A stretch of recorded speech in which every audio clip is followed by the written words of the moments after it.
మోకాల నొప్పులకు ఎటువంటి సర్జరీ లేకుండా ఎపియాన్ పెయిన్ క్లినిక్ అందిస్తున్న అత్యాధునిక చికిత్స.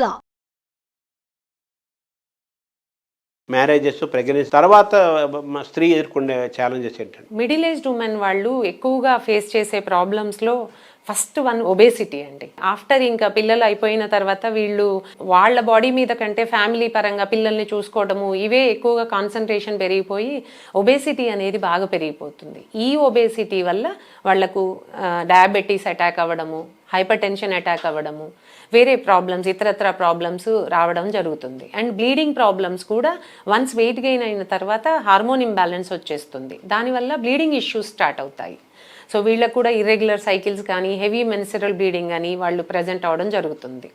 అండ్ దాంతోపాటు సైకలాజికల్ ఇష్యూస్ కూడా, యాంగ్జైటీ ఇష్యూస్, స్ట్రెస్ డిజార్డర్స్, ఇవన్నీ రీచింగ్ 40-50 ఉమెన్స్లో, అంటే పెరిమెనోపాజల్ ఏజ్ గ్రూప్ వాళ్ళలో సైకలాజికల్ ప్రాబ్లమ్స్ కూడా, యాంగ్జైటీ ఇష్యూస్ కూడా చాలా మంది ప్రెజెంట్ అవుతూ ఉంటారండి. దానికి కారణం ఏంటంటారు? వెయిట్కి సంబంధం లేకుండా డైట్ వల్ల. మనం తీసుకునే డైట్లో ప్లాస్టిక్ యూజేజ్ ఎక్కువగా ఉంది. అండ్ మనం తీసుకున్న మిల్క్ కానివ్వండి, ఫుడ్స్ కానివ్వండి, అన్నిట్లో యూజ్ చేసే పెస్టిసైడ్స్ అవన్నీ మనం రోజు పేపర్లలో చదువుతూనే ఉన్నాం కదా.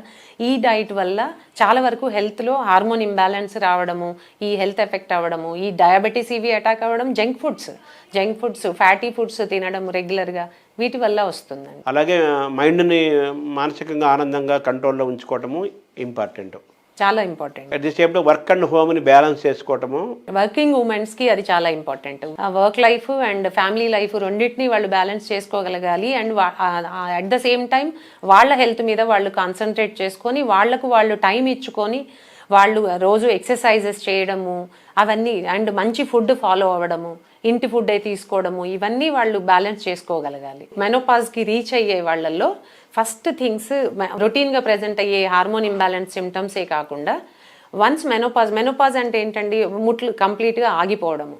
యూజువల్గా 45 ఇయర్స్ తర్వాత ఎప్పుడైనా ముట్లు ఆగిపోవచ్చు. అప్ టు 52 ఇయర్స్ వరకు నార్మల్గా ఇండియాలో 48 to 52 వరకు జరుగుతుంది. తగ్గుతూ వస్తుంటాయి కదా, స్లోగా తగ్గుతూ ఉంటుంది. సడన్గా మెనోపాజ్ ఏం రాదండి, కొంచెం ఇర్రెగ్యులారిటీ వచ్చి తర్వాత మెనోపాజ్ వస్తుంది. కానీ కొంతమందికి హెవీ బ్లీడింగ్ రూపంలో కూడా ఎవ్రీ 20 days 15 daysకి బ్లీడింగ్ హెవీగా అయ్యి తర్వాత మెనోపాజ్ రావడం కూడా జరుగుతుంది. వీళ్ళల్లో ఏమన్నా ప్రాబ్లం ఉందా, యూట్రస్లో ఏమన్నా ఫైబ్రాయిడ్స్ ఉన్నాయా, లేకపోతే వేరే ఏమన్నా, కొంతమందికి ఎడినోమయోసిస్ అని వేరే ప్రాబ్లమ్స్ ఉంటాయండి, పాలిప్స్ అని, అవి ఏమన్నా ఉన్నాయా అనేది మనం స్కాన్ చేసుకొని దాని ప్రకారం ట్రీట్మెంట్ ఇస్తాము. కానీ మెనోపాజ్ వచ్చిన తర్వాత మెయిన్గా వీళ్ళు ప్రజెంట్ అయ్యేది హాట్ ఫ్లెషెస్ అంటే వేడి సెగలు రావడము బాడీలో, and anxiety, depression, sleeplessness, and ఆకలి వేయట్లేదని, ఇవన్నీ సిమ్టమ్స్తో ప్రజెంట్ అవుతూ ఉంటారు. ఇవన్నీ హార్మోన్స్ తగ్గుతూ ఉంటాయి కాబట్టి ఈస్ట్రోజన్, ప్రొజెస్ట్రాన్ తగ్గుముఖం పట్టినప్పుడు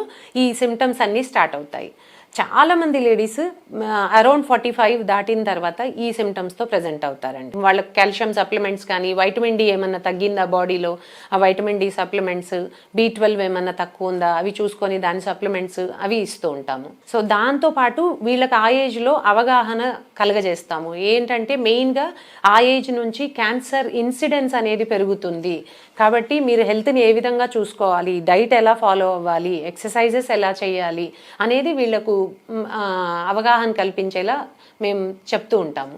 ఫస్ట్ థింగ్ క్యాన్సర్స్ గురించి, సర్వైకల్ క్యాన్సర్ అనేది ఇండియాలో చాలా కామన్ క్యాన్సర్ అండి. ప్రతి 8 మంది ఆడవాళ్లలో ఒకళ్ళు సర్వైకల్ క్యాన్సర్ బారిన పడుతున్నారు. సో వీళ్ళల్లో ఒక చిన్న టెస్ట్, పాప్స్మియర్ అనే టెస్ట్ ద్వారా సర్వైకల్ క్యాన్సర్ లేదు అనేది మనకు తెలిసిపోతుంది. కాబట్టి ఆ టెస్ట్ చేయించుకోండి ఎవ్రీ 3 yearsకి అని మేము చాలా వరకు బ్యానర్స్ పెట్టి, హాస్పిటల్లో కూడా స్లైడర్స్ పెట్టి మేము చెప్తూ ఉంటాము పేషెంట్స్కి, క్యాన్సర్ అవగాహన కల్పిస్తూ ఉంటాము.